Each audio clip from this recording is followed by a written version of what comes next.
Tu entendras les paroles de conseil. Sois un exemple pour ta famille que tu aimes tant, et nous te promettons que si tu es fidèle à observer les commandements du Seigneur, Sean, un jour ta famille embrassera l'Évangile et partagera avec toi la joie que tu viens de découvrir. Le Seigneur t'aime, Sean.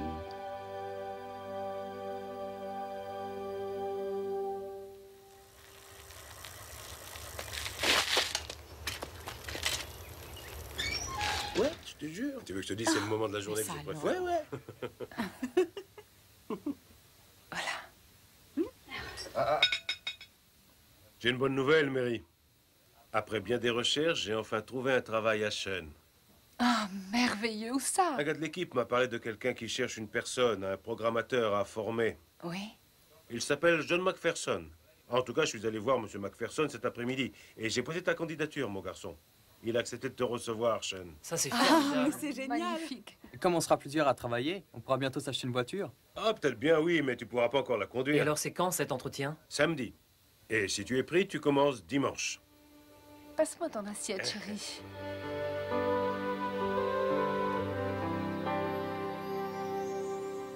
On aurait assez pour une 3 portes.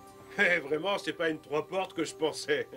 Et moi, j'espérais qu'on pourrait acheter une voiture où on pourrait tous Je venir. crois qu'on ne devrait pas commencer à rêver avant d'être sûr que Sean ait obtenu ce travail. Il a très bien marché dans ses études, il sera pris, j'en suis sûr. Tu es sûr qu'il faudra que je travaille le dimanche? Ah, Sean. Oui, mais ce sera pas tous les dimanches, tu sais. Une fois ou deux par mois. Tu pourras continuer d'aller à tes réunions de l'église. Oui, mais si je ne voulais pas travailler le dimanche, tu crois que M. McPherson m'embaucherait quand même? Qu'est-ce que j'entends, Mary? Vraiment, j'en crois pas mes oreilles.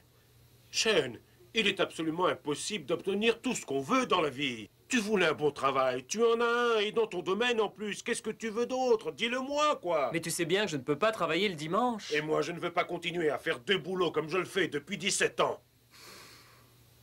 Je l'ai fait pour donner un toit à mes enfants et pour les nourrir. Nous avons accepté beaucoup de choses. Nous avons accepté que tu ne boives pas de thé et de café aussi. Nous n'avons rien dit du tout. Mais si ta nouvelle église t'enseigne que cette religion est plus importante que ta propre famille, alors je ne veux plus en entendre parler. Comment as-tu pu faire ça, Sean? Tu sais bien le mal qu'il se donne pour acheter une voiture pour notre famille.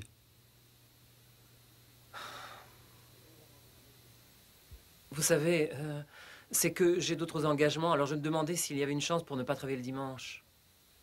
Le dimanche est notre plus grosse journée, Sean. On se prépare pour la semaine suivante. Il faudra que vous travailliez à tour de rôle, comme tous les autres. Monsieur McPherson, pouvez-vous me laisser un peu de temps pour réfléchir? Il y a 30 personnes qui veulent ce travail, Sean. Vous avez d'excellentes références et j'aimerais vous embaucher. C'est contraire à mes habitudes, mais je vous donne une semaine. Pas plus. Merci. Malheureusement, il m'a dit que je devrais travailler le dimanche, à tour de rôle. Sean, tu ne peux pas refuser ce travail uniquement pour cette raison. Ça a tant d'importance pour papa, et pour nous tous aussi. Je crois que le Seigneur comprendra.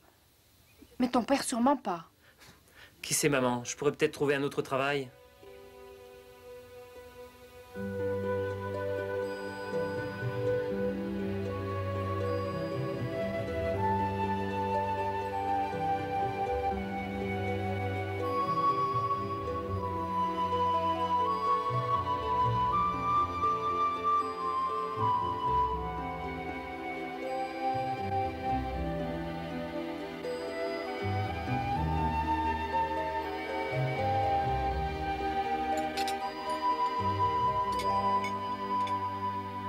Alors, tu as décidé si ta famille compte autant pour toi que ton église?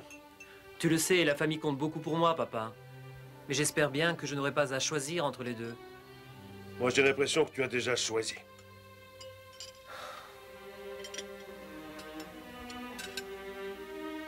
Frère de l'année, Sean, quelle surprise. Comment vas-tu? vous avez une minute? Ça n'a pas l'air d'aller. Tu as quelque chose à me dire? C'est ça, oui. Asseyons-nous sur un banc. Il faut que je vous pose une question. Bon, je t'écoute. Vous vous souvenez des promesses qui m'ont été faites à ma confirmation au sujet de la famille? Vous êtes vraiment certain qu'elle venait de notre Seigneur? J'en suis certain, Sean. Alors je n'y comprends rien. Le Seigneur m'a promis que si je gardais les commandements et que j'étais un exemple pour ma famille, ils écouteraient l'Évangile et pourraient ensuite l'accepter. Et c'est juste le contraire qui se passe. Plus j'essaye d'obéir aux commandements, et plus ma famille s'éloigne de l'Église. Mon père dit qu'il ne veut plus rien avoir à faire avec l'Église maintenant. La vraie question est celle-ci. As-tu foi en celui qui a fait la promesse? Mais peut-être pas assez. La foi n'est pas quelque chose qu'on trouve un matin en se réveillant. Une des façons de la faire croître, c'est d'apprendre à mieux connaître le Seigneur, notre Sauveur, tu sais? Je saisis pas. Sean, on ne peut pas avoir foi en quelqu'un qu'on ne connaît pas. Je vais te raconter une chose qui m'est arrivée il y a longtemps. Je pense que je n'avais pas plus de 10 ou 11 ans.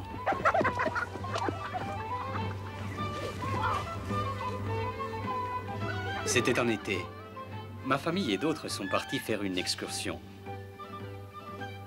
Avec plusieurs autres garçons, j'ai décidé d'explorer les ruines d'un château du coin.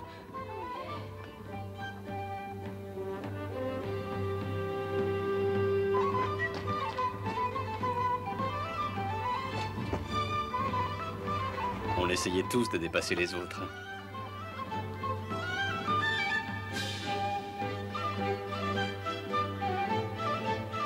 J'ai grimpé jusqu'à un endroit facile à atteindre.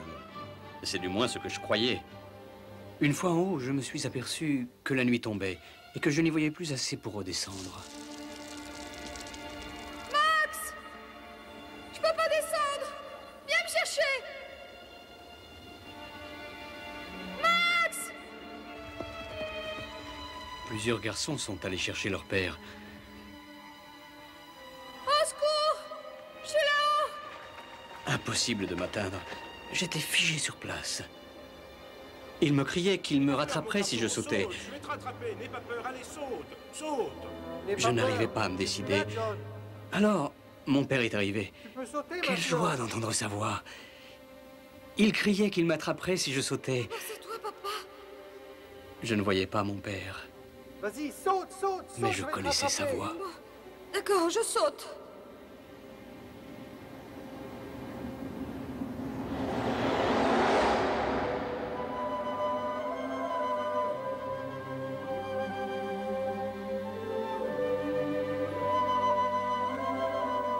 À ton avis, pourquoi est-ce que j'ai sauté avec mon père alors que je ne voulais pas sauter avec les autres? Vous aviez confiance en lui? Exactement.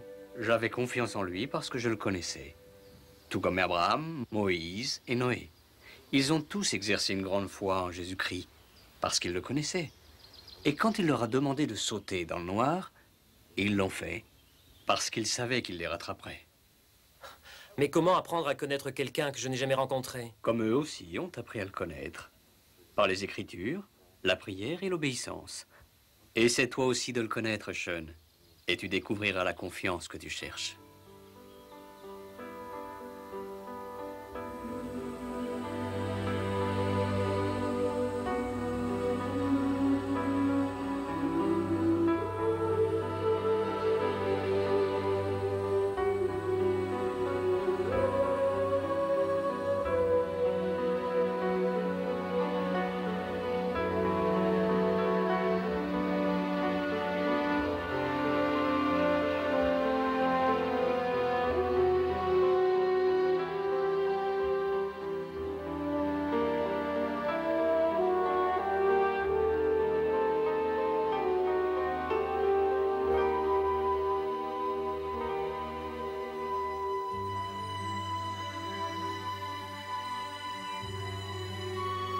La foi n'est pas quelque chose qu'on trouve le matin en se réveillant, Sean.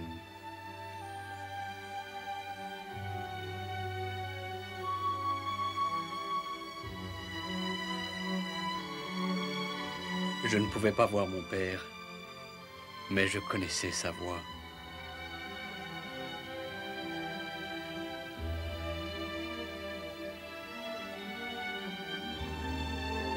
À ton avis, pourquoi est-ce que j'ai sauté avec mon père alors que je ne voulais pas le faire avec les autres? J'avais confiance en lui parce que je le connaissais.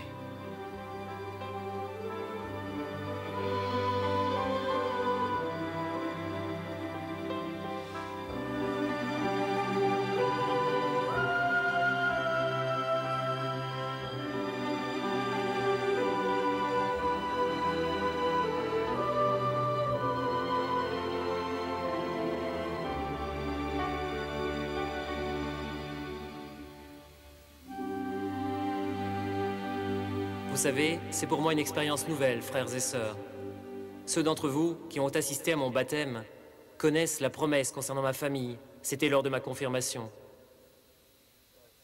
Je voudrais bien vous dire que ma famille s'intéresse à l'Église. Mais la situation est un peu décourageante en ce moment. Mais j'aimerais pourtant vous offrir ce témoignage. Plus on connaît le Sauveur, plus il est facile d'avoir foi en lui.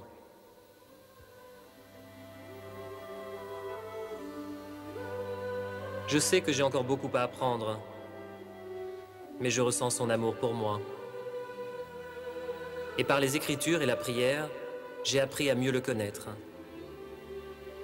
Je ne sais pas combien de temps cela prendra pour que la promesse sur ma famille s'accomplisse, mais je suis en train d'apprendre que le Sauveur ne fait jamais de promesses qui ne tiennent pas. Et j'ai l'assurance profonde que si je lui reste vraiment fidèle, le Sauveur tiendra la promesse qu'il m'a faite.